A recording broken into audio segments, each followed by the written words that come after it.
장시경 해보신 분들은 아시죠? 아유, 이거 짠 것도 아니고 단 것도 아니고, 아유, 세상에 그걸 먹고. 그런데 저는요, 워낙 큰 일을 치렀잖아요. 그러니까 전 지금까지 병원 가면서 뭐 긴장을 한다거나, 뭐, 뭐예요, 인턴들, 이 학생들 와가지고 혈관을 못 찾아가지고 우리 식구가 옆에서 보고 있는데 막 찔러가지고 막 뺑뺑 돌리고 막 360 돌리고 막 이런 것까지 다 겪어봤기 때문에 병원 하면은 웬만한 문제가 겁이 안 나거든요. 그런데 장시경을 찍는 데니까 되게 신경 쓰이더라고요.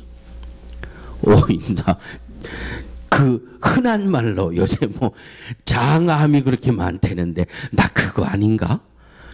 나는 아닌 것 같은데 은근히 속에서부터 말이죠. 영 긴장되고 그냥 아침에 그냥 기운 빠진 몸으로 들어갔더니 말이죠. 얼마나 속으로 긴장을 했는지 이 옷을 다 벗고 가운을 입어야 되는데 앞으로 입으라는 건지 뒤로 입으라는 건지 그것도 안 들리고 말이죠.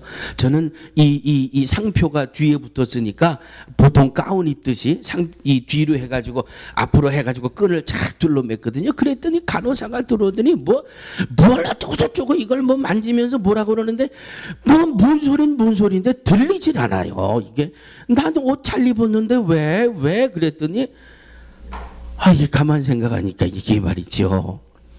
이게 이치적으로 그렇잖아요. 이렇게 딱 해서 뒤를 딱 싸매놓고 무슨 장 검사를 해요. 앞을 막고 뒤를 터놔야 장을 검사를 하지.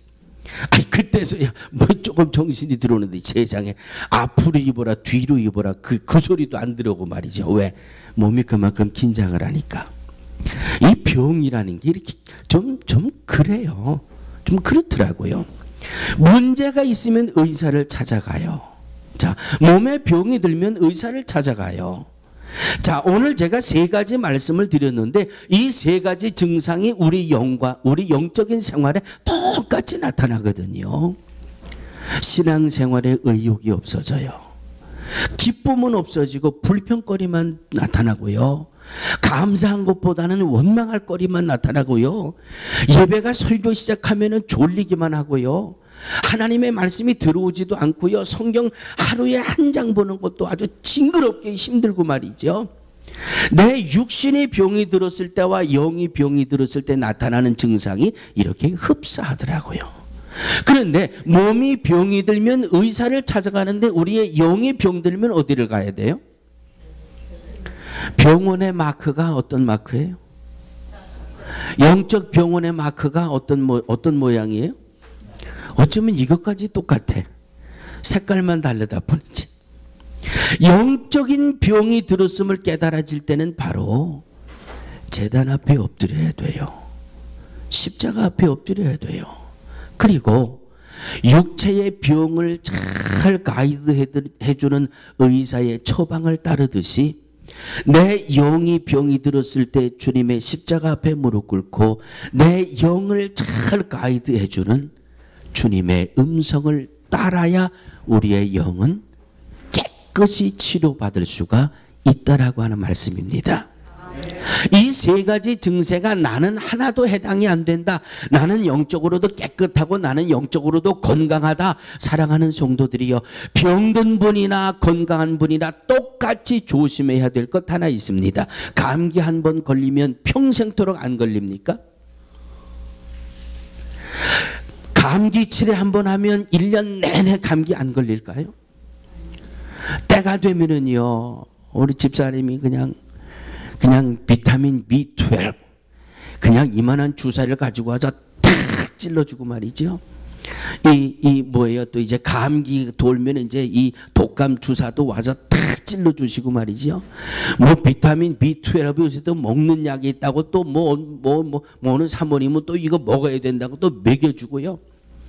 그냥 뭐 햇빛에 나가서 뭐 바이타민 D를 맞아야 된다고 뭐 햇빛을 뭐 50분 이상 쐬야 된다고요. 그래도 저녁 때가 되면 졸리더라고요. 예? 그래도 며칠 왔다 갔다 하다 보면 기운이 빠져가지고 그냥 넉아웃이 되더라고요. 몸의 병을 치료받았다고 해도 조심하지 않으면 또 들어와요. 그렇지요? 우리의 영적 삶도 마찬가지예요. 그리스도의 보혈로 우리의 영이 깨끗해지고 우리의 영이 성결해졌다 할지라도 우리가 깨어있지 않으면 계속해서 악한 원수 마귀가 오는 사자같이 삼킬 자를 찾으려는 우리의 영적인 삶을 살아가고 있다라고 하는 말씀입니다. 건강한 것 같고 깨끗한 것 같아도 항상 우리는 깨어 있어야 한다라고 하는 말씀입니다. 오늘 말씀 속에서 우리가 정말 나를 성결케 하기 위해서 내 자신을 깨끗하게 하기 위해서 성경은 뭐라고 말씀하고 있는지 내가 성결한 삶을 힘쓰기 위해서 하나님이 말씀을 통해서 주시는 세 가지 말씀을 오늘 함께 은혜로 나눠보려고 합니다. 한번 따라해 주시기 바랍니다. 성결한 삶을 위해서 불의와 짝해서는 안 된다고 말씀하십니다.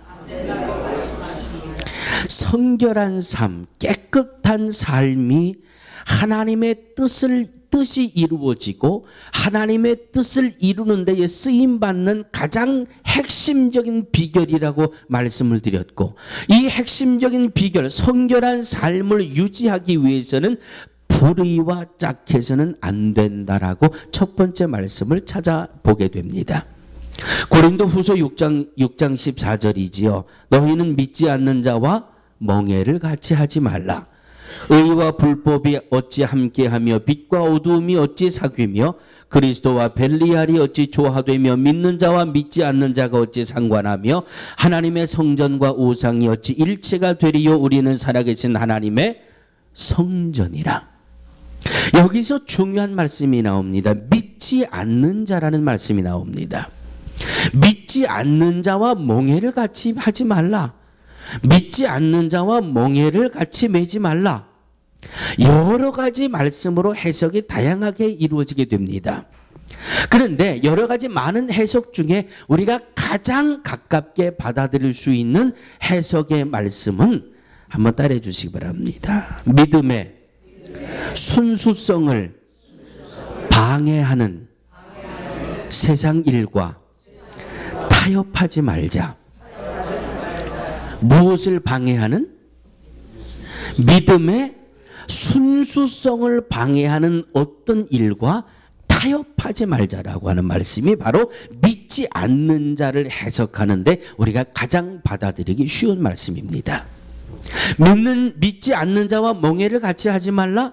누구라도 나의 믿음의 순수성을 방해하고 나의 신앙의 믿음의 성도의 정체성을 문제하게 만드는 그런 일과는 타협하지 말라고 하는 그런 말씀으로 이 본문을 해석하면 가장 좋을 것 같습니다. 윤리적인 면에 신앙적인 면에 마찬가지입니다. 성도의 뜻이 뭐예요? 성도의 뜻이 거룩하게 구별된 사람이 바로 성도 아니에요? 거룩하게 구별된 하나님의 사람의 정체성이 무너지지 않게 타협하지 말라는 것이요. 세상 그 어떤 내 믿음과 신앙의 순수성을 방해하지 못하도록, 회방받지 못하도록 타협하지 말자. 요즘 열왕기 상과 열왕기 하의 말씀을 보고 있습니다. 어제 새벽에는 열왕기 하 13장 말씀을 봤고 어제 13장부터 17장까지 5장을 보셨고 오늘 새벽에는 열왕기하 18장을 봤습니다. 어제 말씀 속에서 이스라엘의 여호아하스가 왕이 돼서 17년을 다스렸고 또 이 여호아하스가 왕이 되었을 때에 여호와 보시기에 악을 행하고 죄를 쫓고 죄를 떠나지 않았다 그랬어요. 그래서 하나님이 아람 나라를 들어 채찍을 삼았습니다.